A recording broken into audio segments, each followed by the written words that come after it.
And this is just another example of the unknown. How to make this job happen when you're doing it largely through a computer screen. I asked the team a couple months ago if they would like to do something to kind of symbolize and mark these challenges that we faced, and they designed something that we called a COVID-19 Perseverance Plate. It's now affixed to the port side of the rover. It has a globe representing all of us that faced this challenge together, the spacecraft leaving the Earth on its way to Mars, and all of this supported by the now familiar staff and servanthood of the medical community. And we hope that this mission, in some small way, can inspire them in return. Pretty much everybody that I've talked to that's associated with the mission has said the same thing, which you could not have come up with a better name than Perseverance. We have persevered through this. Nobody's given up. We will get this mission done. We will get it done through the pandemic. I think it's a really important symbol of humanity, hopefully persevering through this great challenging time that we have right now. We appreciate that team as well as the medical community that really stepped up and helped. And it's ironic, Moo, because the name Perseverance was chosen by a 7th grader who at the time he submitted that name, he didn't know that we would be faced with a global pandemic. So we are glad to have him and his family here along with the student who named the helicopter to watch the launch in person. Their names are Alexander Mather and Veniza Rupani, and they are watching from the 5th floor balcony of our engineering building, just a stone's throw away from the countdown clock. Look at that, there they are, there they looking are. Cool. Alexander Mather, who goes to Lake Braddock Element Secondary School in Burke, Virginia, submitted the winning essay to name our rover Perseverance. Yeah, they've got a great view. I've seen it from up there. They've got the VAB in the background, as you can see there. So cool. It's such a beautiful setup for this awesome launch. And Veniza, who you can see her, they're waving. Hey guys, appreciate you. She's a junior at Tuscaloosa County High School in Northport, Alabama.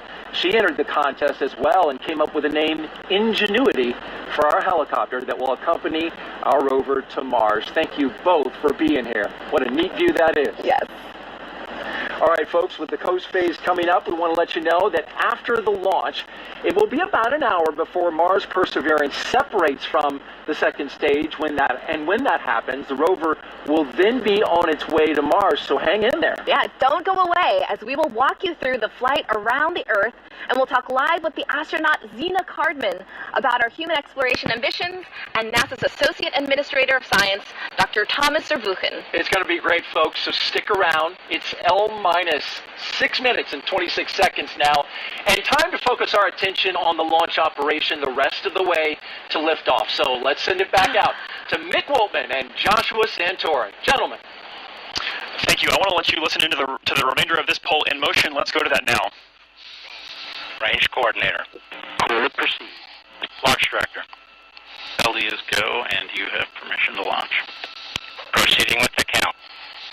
ALC, verify T0 is set for 1150 Zulu.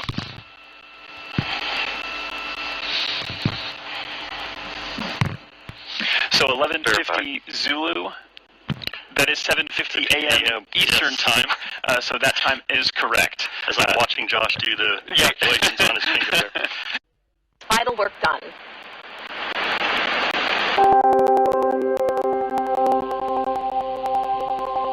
When I saw the country shutting down, I thought for sure there is no way we're going to be able to continue this. It's something that nobody expected. It's something that nobody could plan for. Just in case, so the range can do that. They have to check the electrical and avionics systems.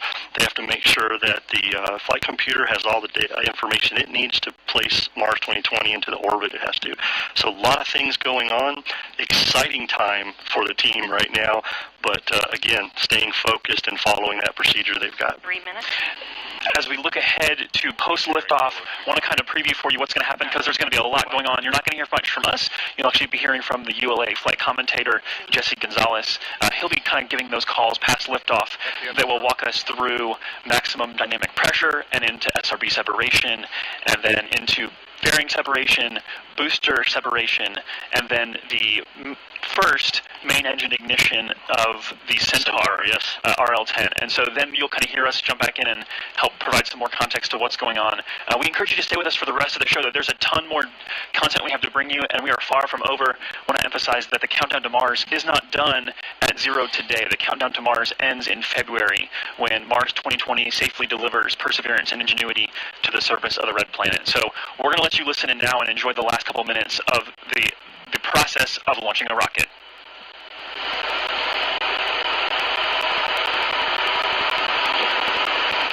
One minute 59. Vehicle internal. 1 minute 55. Launch sequence to start. 1 minute 50. Securing Centaur LH2. Securing Centaur LO2. So there we heard the fueling is 1 wrapping minute up. There. 40. Yeah, fueling is wrapping Launch up. enabled. Team's gone. Launch 137. enable's done. Launch conductor sequence is ready to go. They're getting ready to turn the vehicle over to auto FCS sequence at T-minus 31 seconds. So that's a big thing that they're getting done here. At T-minus 25 seconds, we will hear the team give their final goes that everything is ready and 1 the minute launch 20. vehicle is ready to lift off ECU for arm. this mission. SCS count 1 started. minute 15. Produce CCS for launch. Roger. 1 minute 10. 10 valves locked.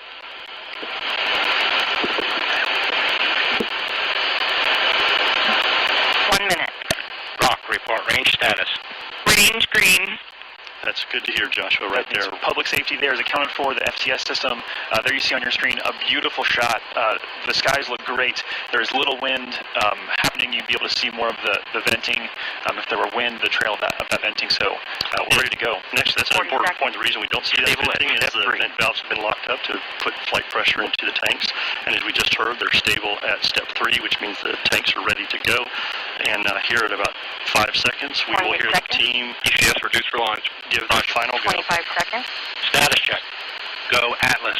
Go Centaur. Go Mars 2020.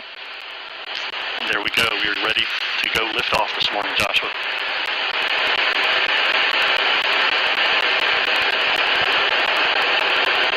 Eight, 7, 6, 5, 4.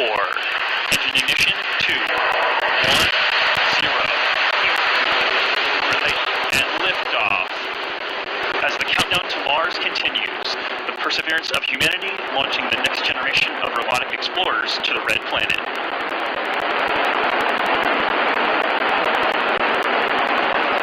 And Atlas TU has gone to closed loop control.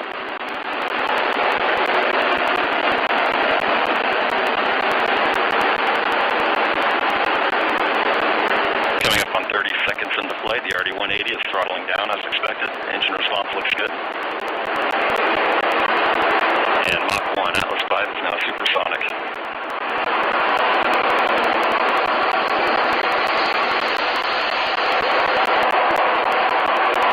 And passing 45 seconds into flight, vehicle is now passing through max Q, maximum dynamic pressure.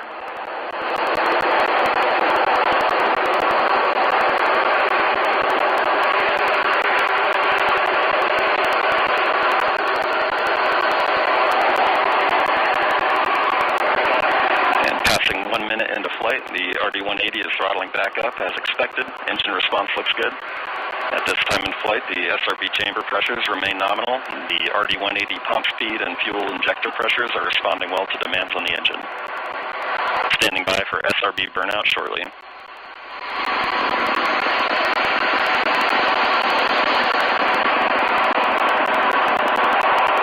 And we have burnout on all 4 SRBs. Burnout pressure signatures look good. Standing by for SRB jettison shortly.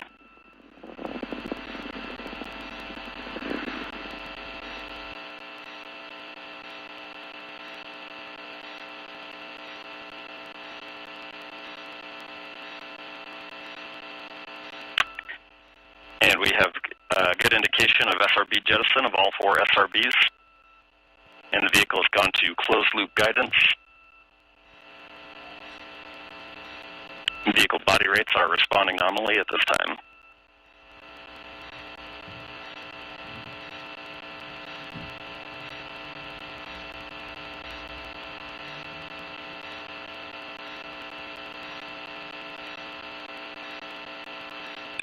Coming up on 2.5 minutes into flight.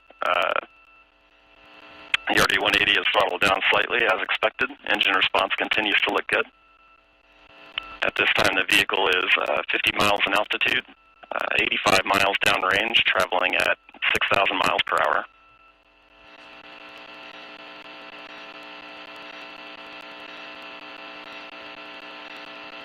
And the Centaur reaction control system is now pressurizing to flight levels.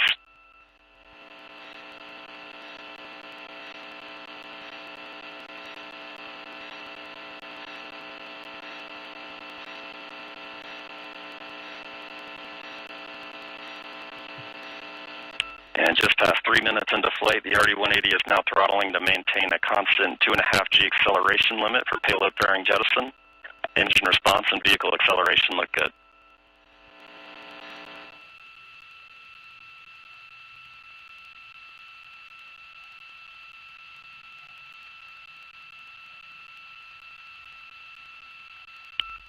And we have good indication of payload fairing jettison and Centaur forward load reactor deck jettison.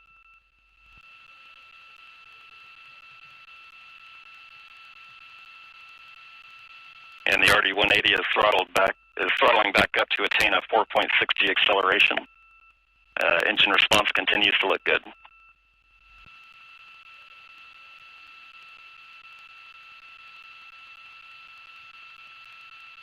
And Centaur has begun the boost phase chill down sequence to thermally condition the RL-10 for operation.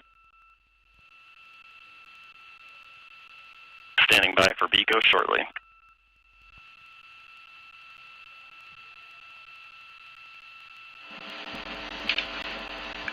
BECO is the call for booster engine. And we have BECO, booster engine cutoff, standing by for stage separation.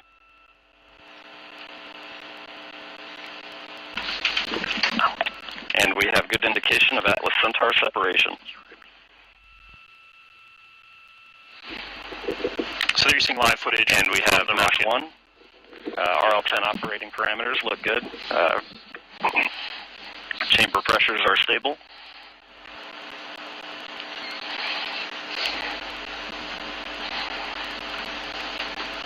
This will be the first of 2 burns for today's mission. This first burn will be approximately 7 minutes in length.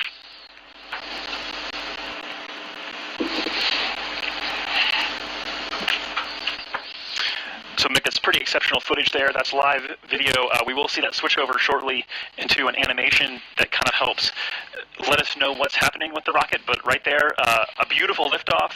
Fun to feel that rumble in the building here as we proceed towards orbit and then towards Mars destination. Yeah, absolutely. It was great watching an on-time liftoff of the Atlas V with that little over 2 million pounds of thrust. Cleared the tower in roughly 5 seconds. Josh, you and I worked the InSight mission, and if you recall, that mission on the West Coast took about 17 seconds to get past the tower. So with those 4 solids today, this thing really got out of here and on its way. It's, as we hear from Jesse, chamber pressures. Everything's looking nominal, and all vehicle parameters are within the design limits, and we're getting ready to come up on a main engine start for that first burn that Jesse was talking about. Yeah, so recapping this countdown to Mars, the stations began to be filled up this morning just after midnight.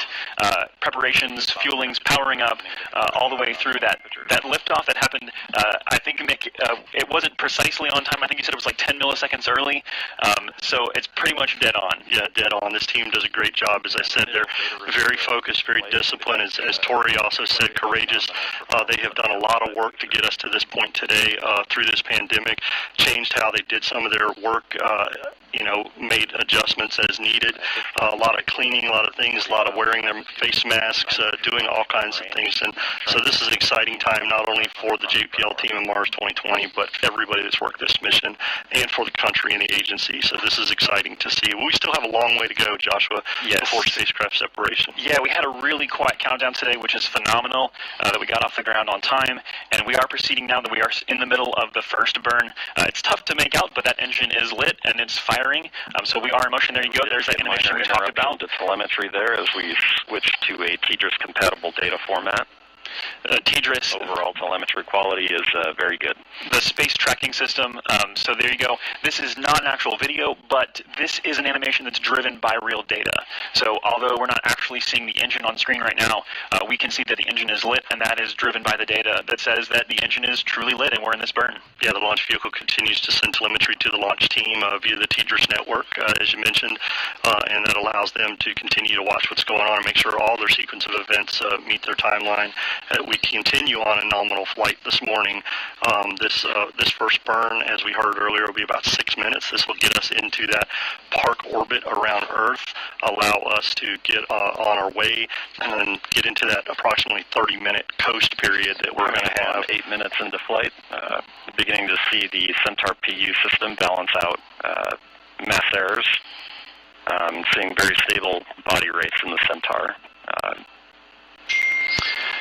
So we've mentioned 5 teams at play, and although if you were watching, hopefully you got a chance to see this in person. If not, on camera, it's easy to kind of say, oh, it's over, like, job done. But all 5 of these teams still very much engaged, still very much focused, because there's a lot of work ahead as we proceed through this first burn, and then a coast phase, like you mentioned, Mick, and then a second burn, and then spacecraft separation and the acquisition of signal from Mars 2020. So a lot more coming up here. Mick, I know for a launch services program, you guys manage the launch. So what does that mean? I mean, this is you guys' work in action right now. By the way, that's the 5th team that we didn't get to mention. We talked about JPL, we talked about DOE, we talked about United States Space Force, and United Launch Alliance. LSP, we are like the brokers to select this launch vehicle and help with manage this mission. So we get our spacecraft customer, the JPL folks, they come to us. They have some certain requirements that they need for this mission. The launch services program made up of engineers and flight analysis folks, and they look at everything, they help define those requirements, and then we go out and procure a vehicle from a commercial partner. In this case, it was the Atlas 541 for the Mars 2020 mission that was needed for performance, right? You and I have talked over the last several days, Josh, one of the things that was important for us to look at was that performance, to be able to get Mars 2020 onto that transfer orbit into solar orbit to intercept Mars in 7 months. It's kind of analogous to a football game, right? With a quarterback trying to throw a pass downfield. You need a quarterback with a lot of performance who can get that ball down there where it needs to be, so the receiver can intercept that. In our case, 7 months later. There you go. Yeah, it's the longest football pass ever. The Earth is the quarterback. The Atlas is the quarterback's arm. Perseverance is the football, and Mars is the receiver. That's exactly right. And what we also talked about is that technically you could launch to Mars at any time if you had a rocket that was powerful enough. But this is the launch period every 26 months or so, as we've talked about, that makes the most sense because you require the least amount of energy to get to Mars, because it takes a lot to get there. Obviously, like the Atlas 541 is a workhorse. Yeah, as Tori said, it's their Dominator, right? I love that name for the Atlas 541. But we heard Jim Bridenstine, our NASA administrator, tell us that if we didn't make this launch period, we would be down for roughly 26 months, right? Tough. So the period started July 17th and goes to August 15th. Today, July 30th, was one of those launch opportunities that we had. We had a 2-hour window, and within that window, we had several opportunities. 25, actually. Yeah. 25 opportunities. And we launched at the beginning of the window on our first opportunity to get Mars 2020 going on its way. And that, that sounds like a lot, and it is. The flight analysis group, both at JPL, LSP, and ULA, did a lot of work to pick out those target sets and figure out where we needed to be. So they've done a great job, and we'll see how this mission continues. So, Mick, tell us about the 2 burns required here, and we're actually coming up on the end of the first one. Ultimately, a lot of people probably, and myself included at some point, just like, why wouldn't you just keep firing engines? Just fire all the way through and get to Mars in one shot.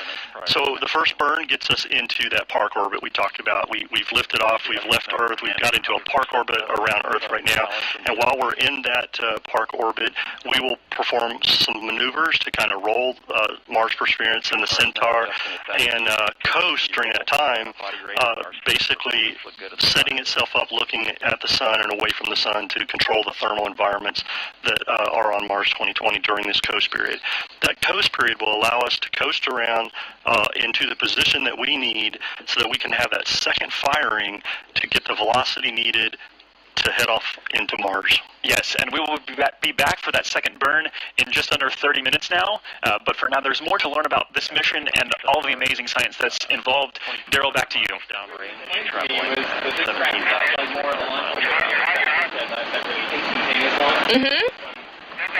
All right. Thank you very much. Great launch and great job, guys. Back outside now to recap. An Atlas V rocket carrying Mars Perseverance rover launched on time from the Cape Canaveral Air Force Station at 7:50 a.m. Eastern Daylight Time. Incredible. After the rocket took flight, it separated from the first stage and was then boosted into orbit by the Centaur's second stage. Perseverance is now preparing for a second burn that will put it on a trajectory toward Mars. That's just incredible to say. It gives me goosebumps. It really is, and we're so excited about that as well. And while we wait for that second burn, hang in there with us because we got a lot of exciting coverage to go. We're going to welcome in one of our launch guests, Dr. Derek Muller. He is the creator and host of the popular science education channel on YouTube called Veritasium. He also holds a doctorate in physics education, so he's really smart. And that's why you saw us kind of having some fun, because Derek was here on set. We're just having a good time talking about this launch, which I got to start off with that, Derek. Your first time seeing a launch in person, what'd you think? I mean, what can you say? I have nothing to compare it to, but it was awesome, something I will never forget, and I definitely want to be invited back. So if you guys can make that happen, I mean, just so amazing to see. You did a great job explaining physics. What did it feel like? Kind of walk me through as you were watching and experiencing it. Well, it's like all the physics goes out the window a little bit. It's a very visceral moment between you and this very powerful craft. I think it's just amazing all the, the engineering that goes into making something that's that powerful and yet that controlled. To witness that is phenomenal, and then to feel the rumble of all that sound as it hits you, I found it an incredibly emotional experience. It's almost unbelievable to see it taking off. It's very surreal, that's for sure. Nice. What excites you the most about the Perseverance rover? Well, the Perseverance rover is going to do a lot of great science. So I'm excited, for example, that it's going to catch samples that we're going to bring back. Super excited that we're actually going to have samples from Mars in our hands. And I think that may clinch whether we can see that life is actually there. But I'm also super excited about Ingenuity, about the helicopter, which I got to visit out at JPL before it was strapped to the underbelly of the rover. And to think about flying a rotorcraft in, another world, essentially, in a place that only has 1/100th of the Earth's atmosphere, it seems audacious, and I am impressed and amazed, and I can't wait to see if it works. I'm cautiously optimistic. I think the team is phenomenal. And you did, in fact, a YouTube story on it, a piece on your channel, and did a fantastic job going to JPL. I did, yeah, and I was just so lucky that it was like there, a meter or two away from me on the other side of a door in a clean room, and that was, one of the great moments of my life, yeah. That thing's going to Mars. Exactly, yeah, and it weighs like about as much as my laptop. Yeah. And you think about, it's substantial in its size, and it's going to go there and take off and fly all by itself, because of course we can't control it, given the time delay and everything. That is, I just think, one of the pinnacles of human engineering. Yes, absolutely. Now, this is going to do some big science as well. What are your thoughts on the search for ancient microbial life on another planet, Mars? Well, I think chances are good that Mars once harbored life. It was so similar to Earth in the past. One can only expect, life probably sprung up there as well. But I'm really excited for us to get that confirmation, because I think it really transforms our ideas about life and how frequent it is. Right now, all we have is this sample size of one Earth with life. We find another one that's 100% more information and data, and I think it's likely that life will not be exactly like ours. And I think it'll be fascinating, everything we can learn about other potential forms of life just by finding life on another planet. You seem to suggest that you think there is life. I do. I mean, you have liquid water for, I don't know how many, half a billion or billion years. On Earth, that was enough to create life. So, the guess is that's not a unique thing, right? I mean, the scientific hypothesis is you run that enough times, it's bound to lead to life again in other circumstances. Dr. Derek Muller, we really appreciate you being here, YouTube creator with the channel Veritasium. We know you have a 2.5-week-old child. Your wife is old now. There are very few things that I could leave for, but this launch, that is one of them. Thank you so much for doing so. Get a selfie with our full-size rover back here. You see yes, that? I definitely will. Very good. Thank you. Thank you so much.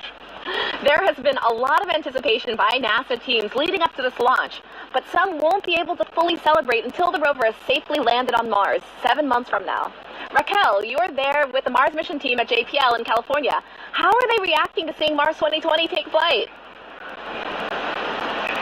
Well, Moo, it's been quite an eventful morning with the earthquake, but you could feel the energy building in the room in the run-up to launch. And now I'm with Bobby Braun, the Director for Planetary Science at JPL. Bobby, now that we've started our journey to Mars, can you tell me how you are feeling? Wow, it's a great day.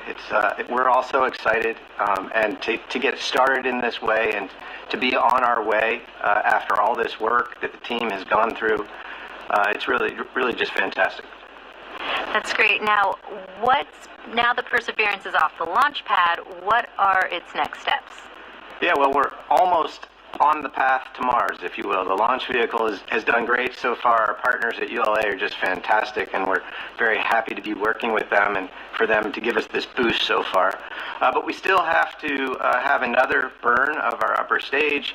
We have to pass through the night side, or the shadow of the Earth, come out on the other side and find the sun and power up, and then establish contact with the spacecraft.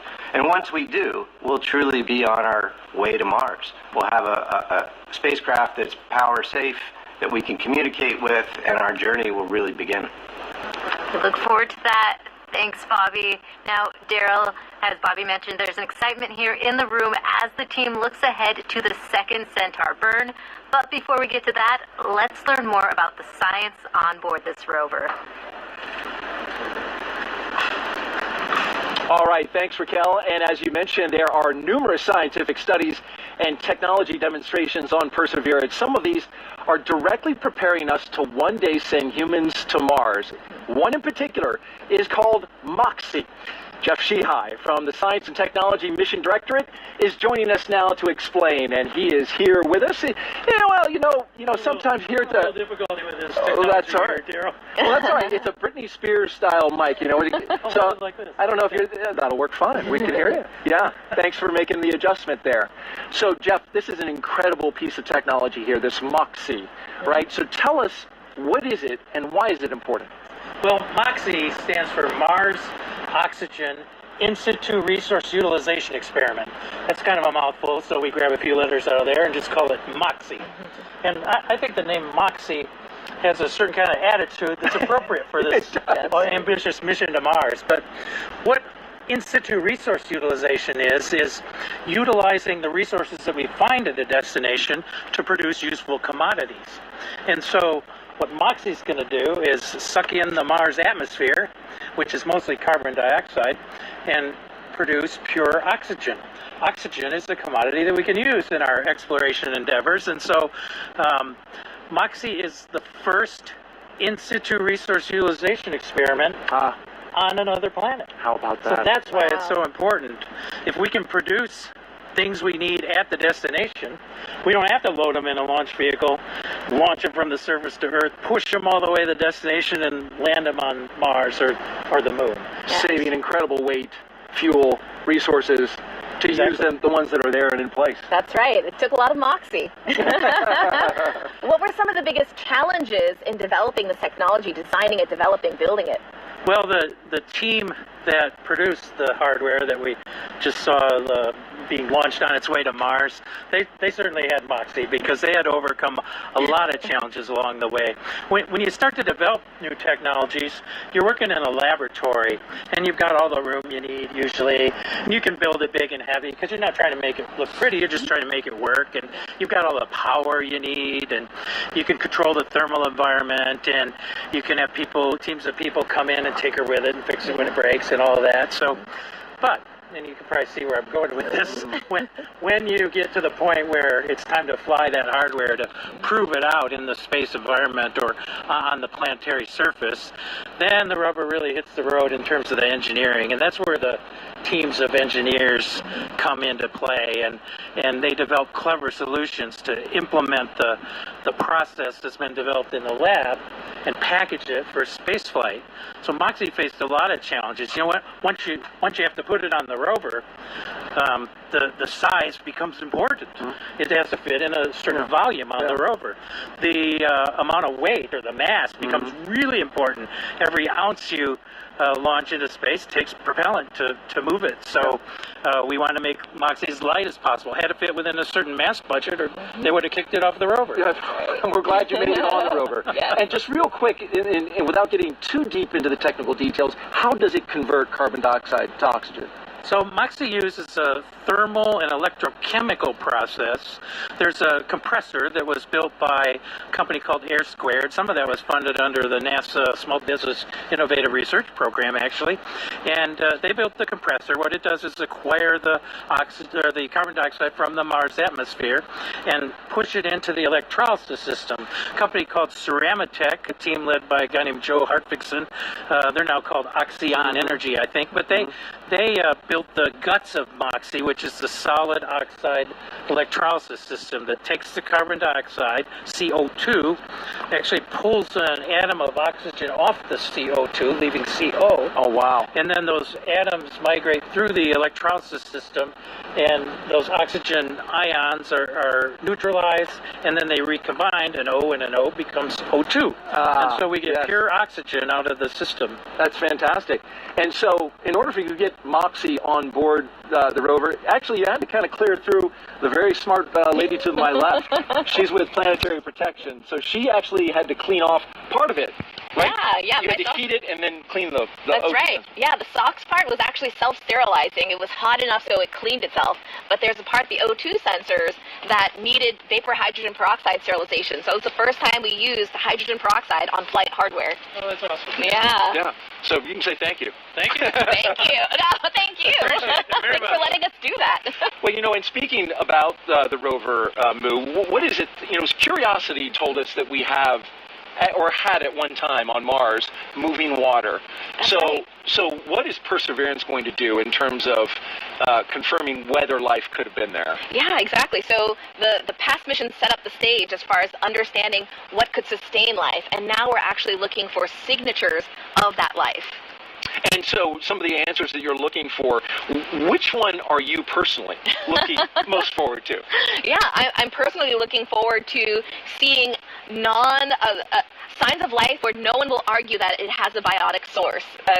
It's very easy to say, oh, this chemistry could have happened from natural reasons, but I want to see a smoking gun. It would be awesome to see that. Now, that's not exactly easy, right? No, not at all. And so explain that to us. Yeah, so in order to get that definitive signal, one of the main things you have to do is make sure you have a clean instrument that you're sampling with. And so that's why we spent a lot of time cleaning, baking out hardware to such a high degree, 150 degrees Celsius for some of these parts, to make sure it was clean enough. And so those parts have to be specially made to be able to handle that heat. That's right, yeah. In order to get it past you. Yeah, all of the material selection, everything was done specifically for that purpose. Where else in the universe, Moo, do you think we should explore for life? Yeah, I'm really excited about Europa. Europa has an ocean underneath a thick layer of ice. It has vents underneath that have a heat source, so there's a source of energy for possible life. Europa, a moon. Yes, the moon. Yeah, icy moons. That's the next place to go. It's interesting that you picked that. I mean, it's a very, very cold, cold place. Yeah. You've got a rover in front of you that is I miniaturized. do. We have one that is behind us. Yeah. Right? And as part of this, you also had to make sure that nuclear battery was installed. Exactly. Yeah, there it is. Yeah, this bit back here. Tell me about how that worked, and when you did it, and how that process was. Yeah, it was only a few days before this launch day. I mean, we just finished counting our samples just a couple of days ago. How about that? Yeah, so we had to actually alter the way we sample. We take wipes and swabs of every surface of the rover. But for this, we had to make sure our head was far back and we had as minimal radiation impact as possible. But we got it. It was super clean. INL did a great job. Everyone has done a fantastic job making sure this was as clean as possible. It's ready to go. What do you think about that full-size rover behind us? It's incredible. It's like, hey, you should be up there. And apparently it is right to scale as you take a shot of it there. That's a beautiful rover. Well, it is. Thanks for describing all that to us. We really appreciate the time for you describing that. All right, back into the show now we go. Moving forward, of course, this is the countdown as we go up. You can see the Centaur there in the graphics as we are tracking and continuing to track Mars 2020 on its way. And when searching for the possibility of life on Mars, it's all about location, location, location. And Perseverance's destination is a place called Jezero Crater. Let's go back out to JPL now. And Raquel, you've got a scientist there that believes Jezero Crater gives them the best chance of finding any evidence of past microscopic life. That's right, Daryl. Knowing where to look for signs of ancient life on Mars can be a daunting task. It took 5 years to select the perfect landing site, and with us now is Katie Stack-Morgan, one of the project scientists who helped pick that location. Katie, can you tell us why we're heading to Jezero Crater? Thanks, Raquel. There are many reasons why scientists are so excited to send Perseverance to Jezero Crater, and why we think that Jezero Crater is an ideal place to begin a Mars sample return campaign. At Jezero, we think that Perseverance can assemble a diverse set of samples that will help us resolve some of the most important questions about life beyond Earth and the evolution of planets over time.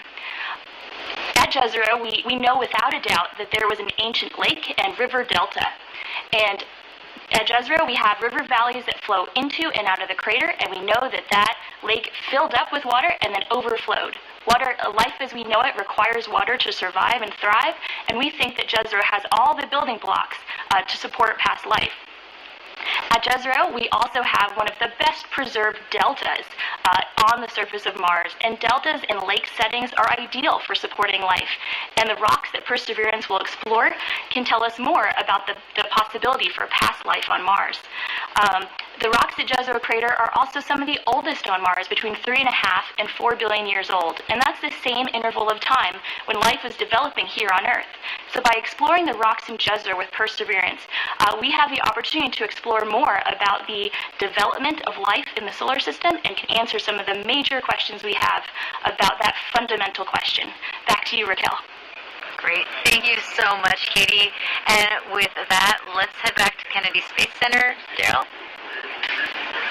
Much, Raquel. We are back here at the Kennedy Space Center with our most special guest, Mu, and the Perseverance rover. Here it is, a full-scale mock-up of the actual rover itself. Well, Mu, here it is. Yes. And so we've learned a lot about this rover so far. So tell me, kind of describe from top to bottom what we're working here. At the top, you've got the mass cam, which is pretty tall, right? It is very it's tall. towering over your head. It is on a stage, but what does it do?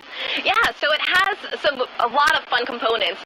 Some of them are the Mastcam Z. Z stands for zoom, so you see those two stereo cameras. And there's also that eyeball, what looks like an eye. It's actually a laser. It shoots at the rocks. A laser. Lasers. And then depending on the signature that comes back, the spectrometer reads it and tells you what the geology is. And that's fantastic. Yeah. And some of the real exciting science, though, is happening right here on this part. This is the articulating arm that comes out, right, and then goes down onto the planet and starts drilling. Exactly. What all is here that's going to help us understand more about the geology of Mars, the climate, and whether or not there was life? Yeah, there's, of course, Pixel and Sherlock, the really amazing instruments that are going to tell us about the biosignatures. But in the middle, there is the coring drill. The real drill will have a drill bit, a coring bit, which is hollow in the middle, and there's going to be a tube inside. This is just a 3D printed version. And as it's collecting samples, it's going to have samples that go directly into the tube. Oh, you've got a tube there. Yeah, there's show that a camera 3D printed tube here. Yeah. And it's going to go down the middle of the tube as it's acquiring the sample. Once it's done, it's going to dock with the bit carousel here. It's going to ingest the entire bit with the tube inside and the sample. It's going to rotate down to the belly, and there's going to be a little arm on the inside called the SHA, the sample handling arm, to manipulate it, take pictures, assess the volume, and then seal it. That's fantastic. And so there's quite a bit of robotics happening between this part, the bit carousel, and getting it underneath. As we know, it's now underneath. But here's a special guest, and we're going to duck down. This is the Mars helicopter. Yes, and Ingenuity. This thing is going to be actually tucked up underneath the rover. It was a late addition to this project, yes, but it's probably one of the neatest things on it. It is pretty amazing. 2,400 RPM that these blades are going to spin in counter directions. Yeah. It's a little bit under 4 pounds. It's super light, and yeah, it's going to be the first rotorcraft flight on the surface of Mars. It's spectacular. And you know what's amazing? It will be taking pictures as well, right? That's right. Wow. These blades turn, great model. Right? And they turn in opposite directions. They do. It will have a camera on it. It will shoot live or shoot video. Yes. That we will then get back. It'll shoot video of the rover as it's doing its work, right? Yeah, it's spectacular. And look at the clearance. I mean, this rover needs to clear this helicopter after it's deployed. All right. Well, thank you so much for giving us the tour of the mock-up. It's just like the real one, except for it's not going to Mars. Well, thank you so much. And so by now you may have heard that this Perseverance rover was named by a 7th grader. And it was given that name, which is very special to us. And so we asked Hidden Figures actress Octavia Spencer to tell you why the Perseverance name is more than just a name to us here at NASA. We are a species of explorers, believers. We choose to go to the moon in this decade and do the other thing. Not because they are easy, but because they are hard. We are willing to do the hard things, to overcome the many challenges. This is what brings out the best in us. We are go for a mission to the moon. Our path has led to success and to bitter losses. We come together today to mourn the loss of 7 brave Americans. Yet, even when faced with tragedy and setbacks, we persevere. We keep striving. We keep believing. From space, we see our planet as a whole. We see the challenges facing it, and we face those challenges together. We will not give up. We challenge convention. We refuse to accept the status quo. The time at hand is hard, but we will persevere. We can still draw hope from the moon and the stars, from space, from exploration. There is a new day beyond